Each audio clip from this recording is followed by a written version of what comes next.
Social Impact CX, the podcast that helps you drive mission and make a difference with customer experience.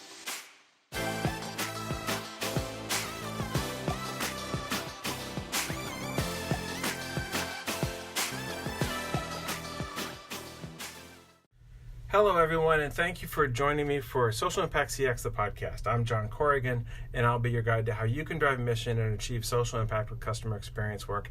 This is episode 6 of Social Impact CX, and again, thanks for listening. Today, I'm very thankful for the leadership of Valerie Leonard, who not only hosts the fantastic podcast called NonprofitU that you can find on Blog Talk Radio, but also is creating a new community for emerging nonprofit leaders. And that new initiative is going to be called Nonprofit Utopia. If you Google Nonprofit Utopia, you can find more information there. We'll also provide a link. And more news to come as we get closer to June 2018, when Valerie will be launching Nonprofit Utopia from Chicago. Valerie is an expert in community and organizational development, and she invited me on her podcast, NonprofitU, recently, and we had a great conversation about customer experience and social impact and my journey with the startup called Journey Map, and that's JOURNIMAP, if you're interested in checking out more about Journey Map. So here is the second installment from our conversation that we had when I went on NonprofitU, and Valerie and I had a great discussion. I hope you enjoy it, and once again, thanks again for listening to Social Impact CX. I am wondering, there are some people who were very, jaded, so to speak. They'll say, isn't customer experience work really just about getting people to spend more money, or is it something different or bigger than that? So, customer experience as a discipline, I think is fair to say, has come from the for-profit sector. And for-profit companies have missions many times, more often than not. I think what's so interesting is to, it's kind of rules for revolutionaries here. After the investment and the time and effort put into developing these capabilities to know and understand the customer better, for the for-profit segment, whether you're in education, healthcare, social services, whatever that is, to take some of those same practices and to say, is there a way that we could do what we're doing better by using these, I think is a really interesting exercise, and I think it can produce some valuable results. What has to be clearly laid out on the table, though, is that these results are not necessarily all about making more money or being more efficient. A lot of nonprofit organizations are self-sustaining from a revenue perspective, or if they're not self-sustaining, they're the grant-making organizations. There's a continuous dialogue about how dollars are being spent. There is a way to use this work to help focus on the efficiency of your organization and how you're using resources best to get through to the people that are most important to you. But actually there's a big step beyond that. And I think the step beyond that is, most going concerns in the nonprofit sector are there because they're doing something extremely valuable for a group of people. How can you do more for the group of people that you're serving today? Or how can you do more for people that you're not quite reaching or getting through to today? Or how can you do both? And that comes right back to these concepts that the for-profit world developed to better know customers, to drive loyalty, and to provide better experiences. I think that there's an opportunity there to use those same principles to better achieve mission and advance the contributions and capabilities of the nonprofit organization. So if you're a nonprofit leader or manager, why would we consider someone in need a customer as opposed to a client? I think my experience from the for-profit sector, when I joined a major nonprofit organization, It was simply an extrapolation of the same concepts I had always worked with in my entire career. And that may not be the same for everybody, I understand. But, who are we trying to serve? Who are we trying to make happier? If we make somebody's day better, somebody's overall experience better, if we get them through to a service or a product or whatever it is that goes above and beyond what they were expecting, there's a good chance that they're going to do something, they'll be able to do something better for themselves, and then hopefully they'll come back to us and we'll be able to help them or engage with them more in the future. The more you know, the more you can help. And the way this conversation we had about brand is extremely relevant there as well, too, because not everybody loves doing certain things in healthcare and education or whatever it is. There's a lot of different fields that have a challenging component of what their core function is. But if you treat people fairly, if you provide them with an honest experience and something that they find valuable to themselves, you end up with positive emotions. And so coming right back to what we were talking about with a brand, the more you invest in the understanding the experiences of the people you're trying to serve, the more you know about the brand experience you're providing, and the better chance you can have to provide a good experience that carries positive emotions that will become positive associations with your brand. And that's all good stuff. That in the for-profit world, that comes back to that's how you create better shareholder value through all that enables all sorts of different business activities. In the nonprofit sector, that enables your organization to have better reach, to have better effectiveness with whoever it is that needs help the most. There's all sorts of benefits from understanding whoever it is you're trying to serve and helping them more. And so I think that is at the core of, you have to start with the customer. And I know that word customer can be foreign to a nonprofit, but, we swap out customer for whomever it is.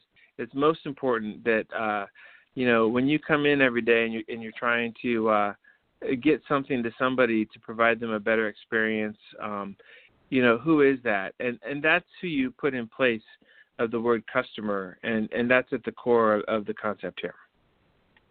Okay, great.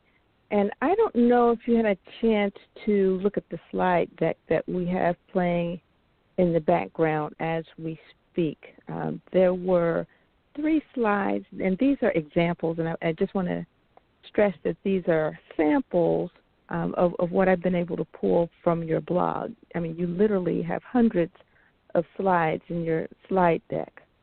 But the 2 that kind of jumped out at me were one with the CX process, and then there was another one that talked about the employee experience process. I don't know if you have access to them, but if you could just speak to them, very briefly, and then our listeners, you can download those at your leisure. If you want to learn more about them, you can call in and ask questions, or most importantly, you can go to the blog, and we've included a link in the comment section below the chat room, so you can go and look at those slide decks. So with that said, I'm just wondering if you can briefly describe the CX process, and we're talking about customer experience when we say CX. Sure. So these are kind of representative samples of the types of deliverables or work guides that you would find a lot of different places. There's been a lot of work done in the field of customer experience in the past decade.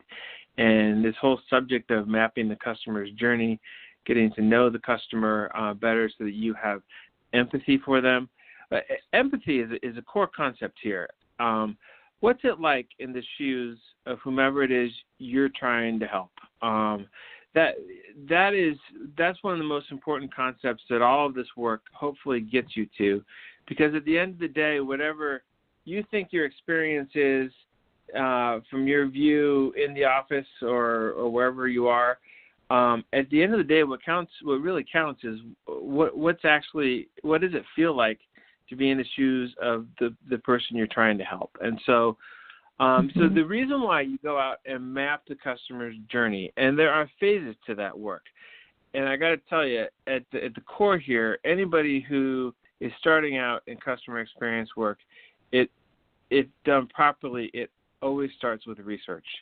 And so nothing replaces the insights you get directly from the mouths of whomever it is you're trying to work with. So if that is patients or beneficiaries or clients or whatever you call them, the input you have from very well-meaning colleagues who have been out in the field with them, or experts who can tell you what's going on with that group of people, or somebody who observed a certain group of people just recently, those are all nice things to have.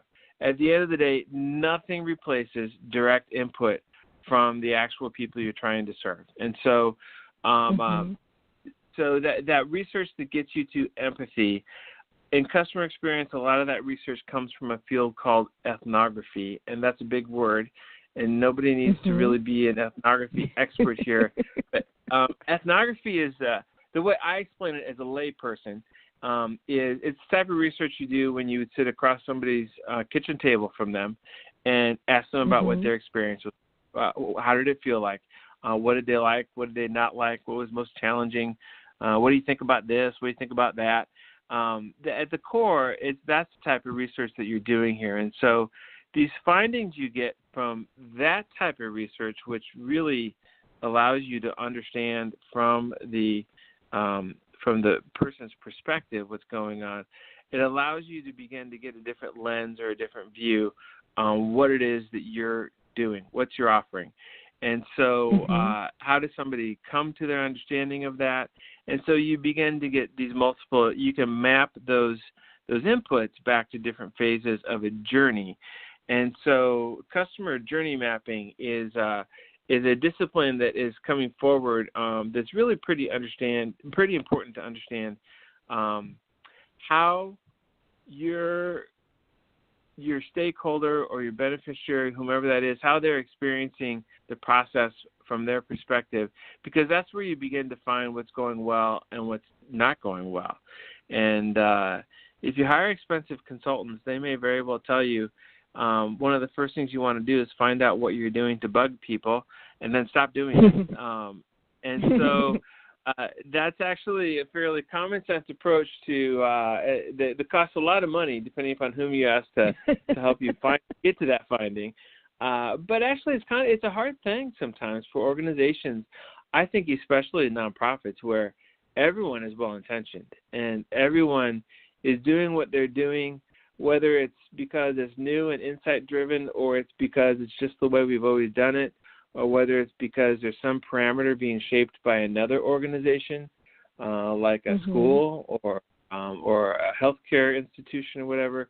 The more you understand, though, where the hard part is for your customer or whomever you're trying to help, the more you can help. And in the world of for-profit companies, many times, where you can tackle what's difficult, that's where you can overcome objections as to whether or not somebody actually becomes a customer, or if they're a customer, whether they'll ever come back.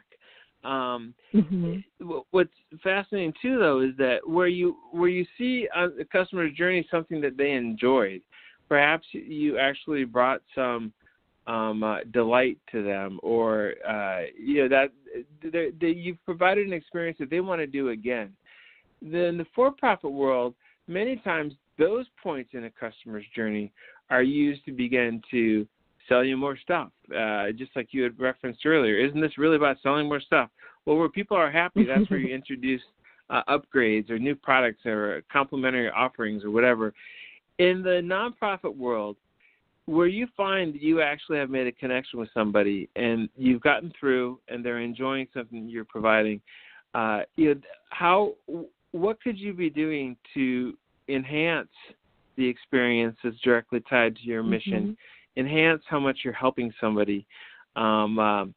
get them to a point where they understand perhaps a broader view of what the solution is and what they might be able to benefit by from engaging in it again, how they could introduce this to other people by spreading the word. So there's a lot of powerful opportunities there once you begin to understand this customer's journey.